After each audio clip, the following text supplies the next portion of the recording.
د قومي اسمبلۍ غړی او د پښتون ژغورنې غورځنګ مخکښ علي وزیر د سند پولیسو کراچۍ کې د ترهګرۍ ضد عدالت ته وړاندې کړو. پولیسو له عدالت ته وغوښتل چې علي وزیر او د هغه نور ملګري نورترین شیر ایوب او بصیر الله دې ورته تر 18 جنوري د نور تفتیش لپاره وسپاري.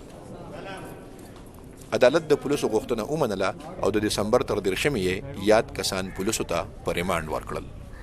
د ملزمانو لغاړي عدالت کې وکیل وړاندې نشو. د قومي اسمبلۍ غړی علي وزیر د دسمبر په 14مه پېښوره کې پولیسو گرفتار کړو او د دسمبر په 18مه د سند پولیسو ته وسپارو. د سند پولیس وایي چې د نوموړي پر ضد په 4 دسمبر کراچۍ کې د پی ټی ایم یوې غونډې ته د ریاست ضد وینا کولو مقدمه درج ده.